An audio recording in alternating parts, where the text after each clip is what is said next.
ওকে, অষ্টম শ্রেণীর শিক্ষার্থী বন্ধুরা, আমরা তোমাদের বিজ্ঞান বইয়ের অষ্টম অধ্যায়ের রাসায়নিক বিক্রিয়া চ্যাপ্টারের প্রথম পর্ব শেষ করেছিলাম। সেখানে আমরা দহন বিক্রিয়া পর্যন্ত পড়েছিলাম। তো আজকে আমরা প্রতিস্থাপন বিক্রিয়া থেকে আলোচনা করব। প্রতিস্থাপন বিক্রিয়া এটার ইংরেজি হচ্ছে সাবস্টিটিউশন অর ডিসপ্লেসমেন্ট রিঅ্যাকশন।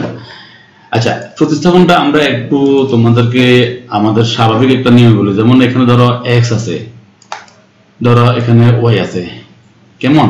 তো আমরা এক্স এর স্থলে ওয়াই কে বসাবো অথবা ওয়াই এর স্থলে এক্স কে বসাবো। এটাকে বলা হচ্ছে প্রতিস্থাপন। একজনের বদলে আরেকজনকে বসানো, এটার নাম কি? প্রতিস্থাপন। আমরা আমাদের গণিত বইতে সমীকরণের একটা চ্যাপ্টার আছে, সেখানে কিন্তু সমীকরণ সমাধান দুই পদ্ধতিতে করা হয়। একটা হচ্ছে প্রতিস্থাপন পদ্ধতি, একটা হচ্ছে অপনয়ন পদ্ধতি। এই বিজ্ঞান বইতে প্রতিস্থাপন সেরকমই। আচ্ছা, আমরা এখানে তার একটা পরীক্ষার নাম বলছে, পরীক্ষাটা তোমরা পরে পড়ে নিবে। আমরা একটু এখানে এই পরীক্ষাটার বিশ্লেষণটা এখানে দিয়েছি, আমরা তোমাদেরকে সেটা দেখাচ্ছি। যেমন লোহার গুঁড়া, এটাকে রাসায়নিক নাম হচ্ছে আয়রন।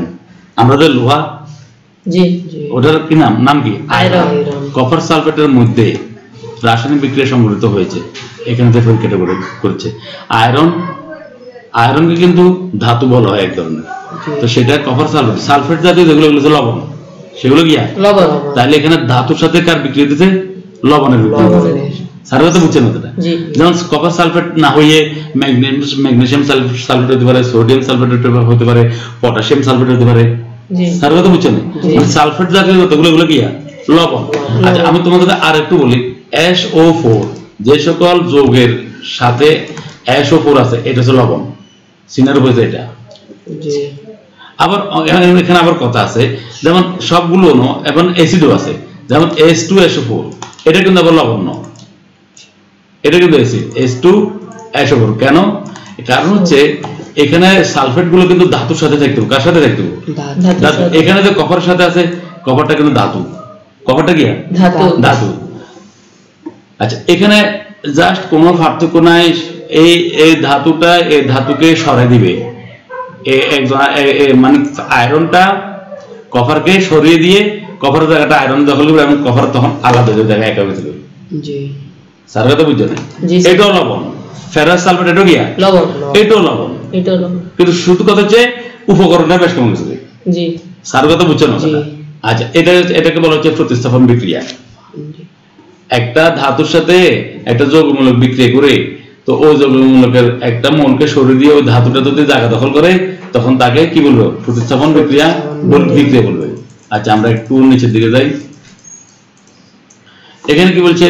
এখানে লোহা ব্যাখ্যাটা দিচ্ছে, বিক্রিয়াটার ব্যাখ্যা। এখানে লোহা কপার সালফেট থেকে কপারকে সরিয়ে নিজে ওই স্থান দখল করে ফেরাস সালফেট তৈরি করেছে।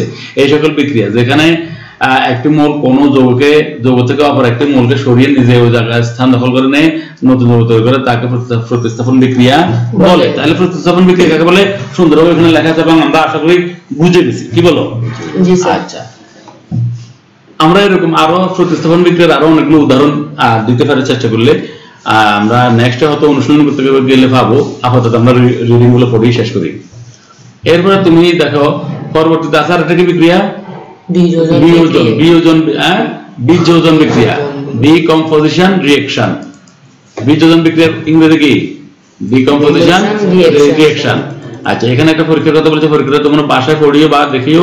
আমি একটু উদাহরণে চলে যাচ্ছি। লক্ষ্য করো, তারা ওই যে পরীক্ষাটা করছে, পরীক্ষাটার উদাহরণ দিচ্ছে। কি লিখছে দেখো, কার্বন ডাই অক্সাইড উৎপন্ন হচ্ছে। কিভাবে কার্বন ডাই অক্সাইড হচ্ছে? প্রকৃতপক্ষে টেস্ট হবে না চুনা পাথর। এখানে একটা চুনা পাথর কথাটা আছে। চুনা পাথরের, এটা হচ্ছে চুনা পাথরের সংকেত। এটা কি সংকেত? চুনা পাথর ক্যালসিয়াম কার্বনেট। রাসায়নিক নাম কি? ক্যালসিয়াম পাথরের রাসায়নিক নাম হচ্ছে ক্যালসিয়াম কার্বনেট। তুমি বাজারে যে চুনগুলো পাও, দেখো যে চাক চাক চুন পাওয়া যায় না, সেটার রাসায়নিক নাম হচ্ছে ক্যালসিয়াম কার্বনেট। কথা বুঝো না? জি স্যার। তাহলে রাসায়নিক নাম আমরা জানি, এবং এটা পরীক্ষাতে অবজেক্টিভে আসবে। কিসে আসবে? একটু সতর্ক থাকবে এবং খেয়াল রাখবা। আচ্ছা, তো তুমি যখন ক্যালসিয়াম কার্বনেটে যখন তাপ দিবা, কি দিবা? তাপ মানে আগুনে জাল দিবা, তখন সেখানে ক্যালসিয়াম অক্সাইড উৎপন্ন হবে, কার্বন ডাই অক্সাইড উৎপন্ন হবে। কি উৎপন্ন হবে? Calcium oxide, carbon die oxide, gas উৎপন্ন হবে। তার কথা বুঝছো? লিখছে তুমি যখন চুনা পাথর তাপ দিবা, তখন সেটা বিযোজিত। চুনা পাথরের মধ্যে তুমি যখন তাপ দিবা, কি দিবা? তাপ দিয়ে, তাহলে ক্যালসিয়াম অক্সাইড এবং কার্বন ডাই অক্সাইড উৎপন্ন হবে। তুমি দেখিও চুনা পাথরকে তখন পানির মধ্যে ডুবানো হয়, সামনে আসতেছে, এটা আসতেছে, বুদবুদ সৃষ্টি হবে, গরম তো এটা। চুন কি গরম, এবার এটার ভিতরে তুমি যদি আবার তাপ দাও তাহলে কি উৎপন্ন হবে? ক্যালসিয়াম অক্সাইড উৎপন্ন হবে, কার্বন ডাই অক্সাইড উৎপন্ন হবে। আচ্ছা, গ্যাসটি কার্বন ডাই অক্সাইড কিনা তা পরীক্ষা করে দেখতে পারো। মা এটা পরীক্ষা করবা, মানে এটা কার্বন ডাই অক্সাইড কিনা তুমি নিজে নিজে পরীক্ষা করতে পারো। কেমনে? একটা টেস্ট টিউবে 1-2 মিলিলিটার স্বচ্ছ চুনের পানি নিয়ে একটি নির্গমন নল প্রথম টেস্ট টিউবের সাথে লাগাও, দেখবে চুনের পানি গুলো হয়ে যাচ্ছে। চুনের পানি, স্বচ্ছ চুনের পানি কি, তুমি যখন চুনকে ভিজাইবা দেখো চুন নিচে বসে গিয়ে উপর দিয়ে পানি ফ্রেশ পানি থাকে, মানে মোটামুটি পরিষ্কার। এই পানিগুলোর মধ্যে তুমি ওই এখানে যে এটা কার্বন ডাই অক্সাইড পরীক্ষা করার জন্য এটাকে তুমি সেখানে ঢালে দিবে, ঢালে দেওয়ার পরে ঢেলে দেওয়ার পরে আবার এটা বাইরে হওয়ার জন্য রাস্তা দিতে হবে। ওইরকম একটা কি দেখতে হবে, একটা নলের ভিতরে নিলা, এটা একটা নল, কথা বুঝছো না? আবার এভাবে এভাবে বেরিয়ে দেওয়ার জন্য একটা জায়গা রাখতে হবে। ওই কথাটা বলছে।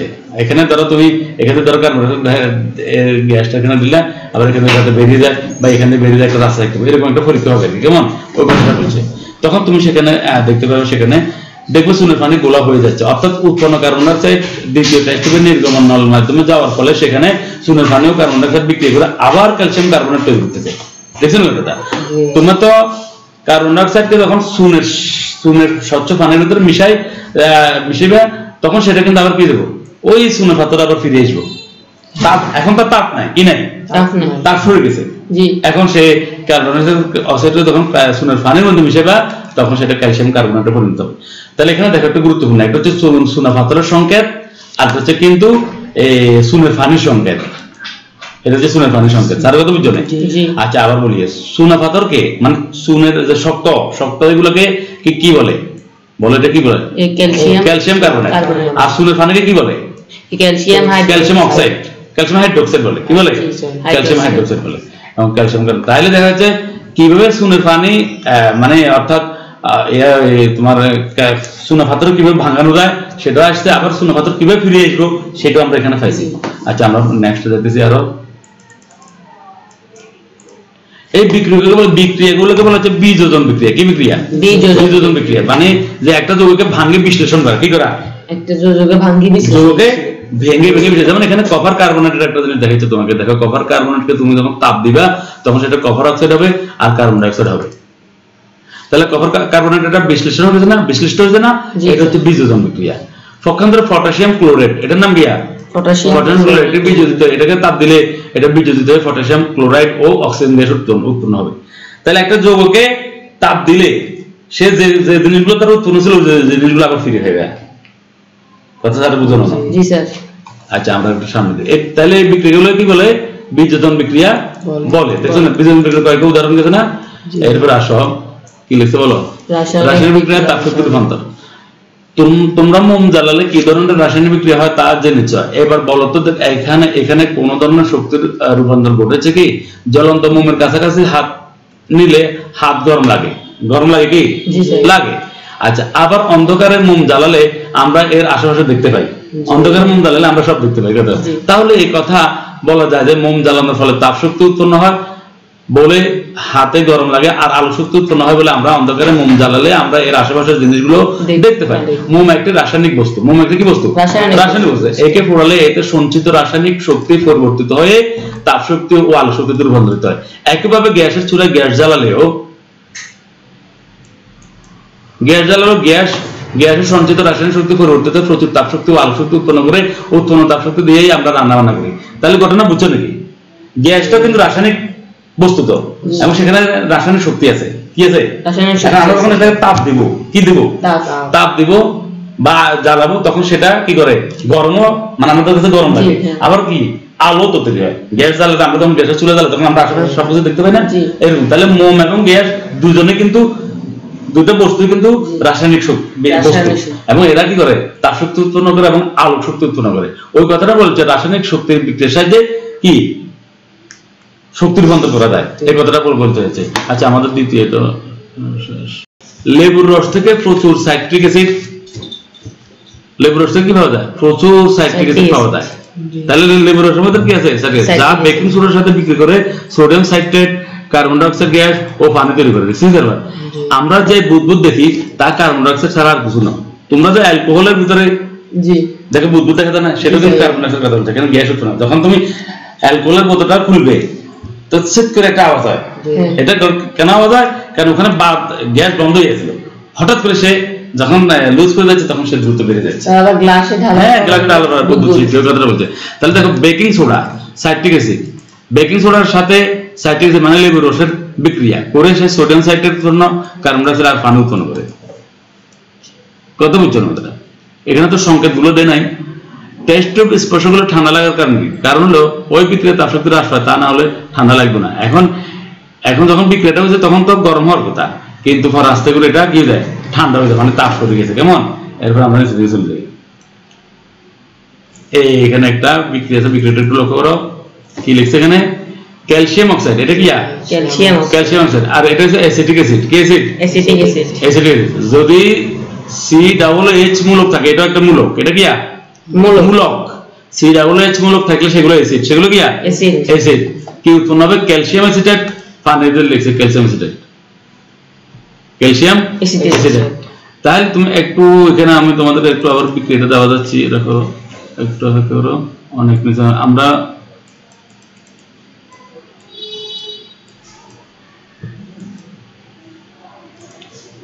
এই দেখো এখানে এই বিক্রিয়াটার এখানে তোমার উদাহরণ এখানে দিয়েছে। স্যার কথা বুঝছো না?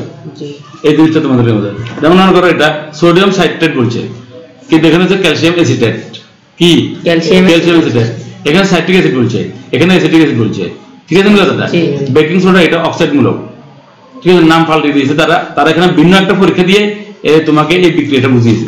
স্যার কথা বুঝছো না? আচ্ছা আমি আর একটু নিচে চলে যাই। এখানে কি লিখতে দেখো, এটা গুরুত্বপূর্ণ। এখানে চুন হলো ক্ষারীয় পদার্থ, অ্যাসিটিক অ্যাসিড হলো অম্লধর্মী পদার্থ। চুন হলো ক্ষারীয় পদার্থ। কি পদার্থ? ক্ষারীয় পদার্থ। ক্ষার। আর অ্যাসিটিক অ্যাসিড হলো অম্লধর্মী মানে অ্যাসিড ধর্মী। ক্যালসিয়াম অ্যাসিড হলো নিরপেক্ষ পদার্থ। এটা নিরপেক্ষ মানে ক্ষার ন অ্যাসিড ন। আর এটা হচ্ছে কি? এটা হচ্ছে অ্যাসিড জাতীয়, এটাও কিন্তু অ্যাসিড জাতীয়। ক্যালসিয়াম অক্সাইড কিন্তু এই ধরনের ক্ষারীয় পদার্থ। আচ্ছা আমরা সামনের দিকে একটু যাই। এই জাতীয় বিক্রিয়া যেখানে বিক্রিয়মান পদার্থ একেবারের সাথে বিক্রি করে নিরপেক্ষ পদার্থ তৈরি করে তাকে প্রশমন বিক্রিয়া বলে। তাহলে এটা প্রশমন বিক্রিয়া উদাহরণ বোঝানোর জন্য এটা বলছে। কেমন? আমরা একটু নিচে দিই। তাহলে বিক্রিয়া আরো একটা পাওয়া গেছে, সেটা কি? প্রশমন বিক্রিয়া। যখন নিরপেক্ষ যৌগ তৈরি হবে তখন সেটা প্রশমন বিক্রিয়া হবে। যে বিক্রিয়ার সাহায্যে নিরপেক্ষ পদার্থ তৈরি হয় তাকে কি বলে? প্রশমন বিক্রিয়া বলে।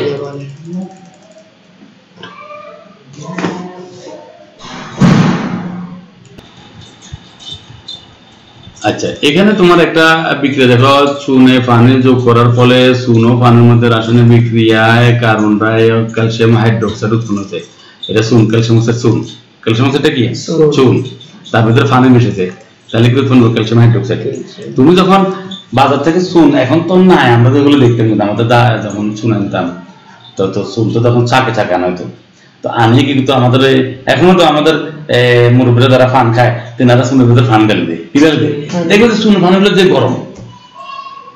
গরম যায়, ওইটা কিন্তু ওই ক্যালসিয়াম হাইড্রোক্সাইড ওখানে উৎপন্ন হয়েছে। কথা স্যার বুঝলেন? এই হাইড্রোক্সাইড হচ্ছে ক্ষার। এটা কি জাতীয়? ক্ষার জাতীয়। আর এটা চুন। আচ্ছা এর সামনের দিকে আসো।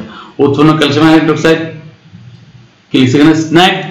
স্ল্যাগড লাইম নামে বেশি পরিচিত। স্ল্যাগড লাইম। পরীক্ষাতে আসবো কি স্ল্যাগড লাইমের সংকেত কোনটি?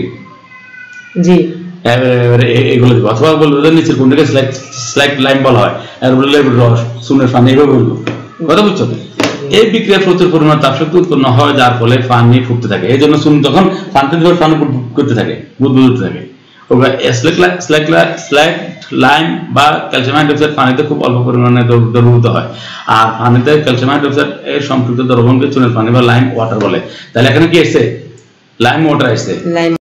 শুষ্ক কোষ বা ড্রাই সেল নিয়ে কি নিয়ে? শুষ্ক কোষ বা ড্রাই সেল হচ্ছে এই যে লিখতেছে এখানে, আমরা টর্চ লাইট, বিভিন্ন রকমের রিমোট কন্ট্রোলার, নানা রকম খেলনা ইত্যাদি ক্ষেত্রে যে ব্যাটারি ব্যবহার করি সেগুলোকে কিন্তু ড্রাই সেল বা শুষ্ক কোষ বলে। কথা বুঝছো?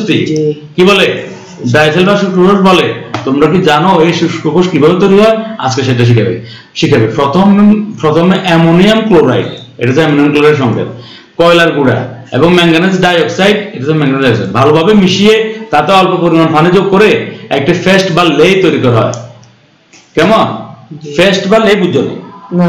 পেস্ট হচ্ছে এটা আর কি, আমরা যে তোমার পরোটা বানানোর জন্য, রুটি বানানোর জন্য আগে আমরা ময়দার গুঁড়ো করে নিই, এ বানানা আটা বানানা, ওইটা আর কি এরকম আর কি, হ্যাঁ পেস্ট বানানো হয়।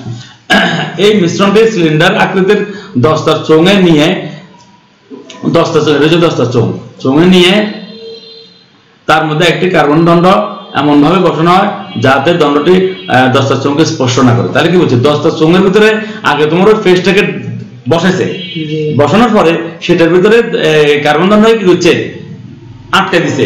কার্বন দণ্ড এমন ভাবে পেস্টের ভিতরে এমন ভাবে আটকে দিছে, পেস্টের কারণে আর তোমার সেটা ওই এর সাথে দস্তার দেয়ালের সাথে কি স্পর্শ করতেছে না, লাগতেছে না আর কি। কেমন, কার্বন দণ্ডের মাথায় একটা ধাতব টুপি পরানো থাকে, তুমি দেখিও যে ওদের কার্বন ব্যাটারির মাথায় টুপিটা থাকে, হ্যাঁ গোল, এটা বলছি। শুষ্ক কোষের উপরের অংশ কার্বন দণ্ডের চারপাশের ফিচের আস্তরণ দিয়ে ঢেকে দেওয়া হয়। দস্তার চোঙটিকে একটি শক্ত কাগজ দিয়ে ঘিরে দেওয়া হয়। এখানে দস্তার চোঙ ঋণাত্মক তড়িৎদ্বার বা অ্যানোড হিসেবে কাজ করে, আর ধাতব টুপি দিয়ে ঢাকা কার্বন দণ্ডের উপরিভাগ ধনাত্মক তড়িৎদ্বার অর্থাৎ ক্যাথোড হিসেবে কাজ করে। যে ধনাত্মক আয়ন উৎপন্ন করে তাকে ক্যাথোড বলে, আর যে ঋণাত্মক আয়ন উৎপন্ন করে তাকে কি বলে, অ্যানোড বলে। আচ্ছা, আমরা একটু পরবর্তীতে, তাহলে এটা কিন্তু গুরুত্বপূর্ণ, এটা তোমরা বাসায় দেখবা, প্রয়োজনে তোমরা নিজেরা পরীক্ষা করবে, একটা ব্যাটারি খুলে ফেলবে, পুরো খুলি এই মিলে দিবে, তোমার এই পড়াটা আর জীবনে তুমি ভুলবে না, কেমন। আচ্ছা, এখানে তোমার আরো একটু পড়াইছে, এটা আমাদের দরকার নাই, শুষ্ক কোষের বর্তন, এটা তোমরা নিজেরা বাসায় পড়ে নিবে। আমরা একটু পরে চলে যাচ্ছি তড়িৎ বিশ্লেষণটা।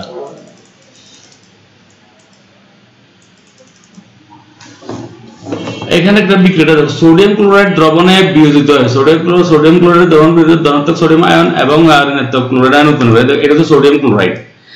লবণ, এটা কি লবণ তৈরি হবে সোডিয়াম এবং ক্লোরিনের বিক্রিয়ার ফলে। আর ফ্লাসিনোটা কেন তৈরি হচ্ছে জানো নাকি এটা? না স্যার। এই তো আমি চলে যেতে পরমাণু গঠনে, তাতে সোডিয়ামের পারমাণবিক সংখ্যা 11 ছিল না, তো সে 8 পূর্ণ করতে না, তার ইলেকট্রন যদি হয় 2, তারপর কি ছিল 8, তাহলে 8 2 কয়টা 10টা না, তাহলে তার আর কয়টা থাকে, একটা, এই একটা অতিরিক্ত থাকে না, এই একটাকে সাথে এক করতে চাইবো। এগুলো সবগুলো ঋণাত্মক চিহ্ন, এগুলো সবগুলো কি ঋণাত্মক 11টা, ধনাত্মক 11টা, কিন্তু সে যখন একটা ঋণাত্মক ছাড়ে দিবে তখন তার কাছে ধনাত্মক একটা বেশি দেবো না, এই জন্য প্লাস চিহ্নটা দেখাচ্ছে।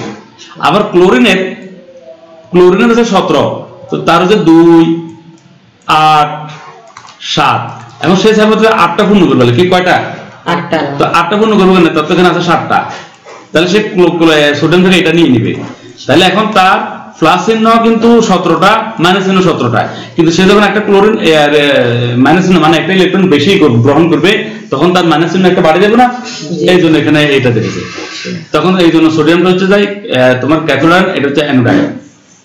যে ধনাত্মক আয়ন উৎপন্ন করে সে হচ্ছে ক্যাথোড, আর যে ঋণাত্মক আয়ন উৎপন্ন করে সে হচ্ছে কি অ্যানোড।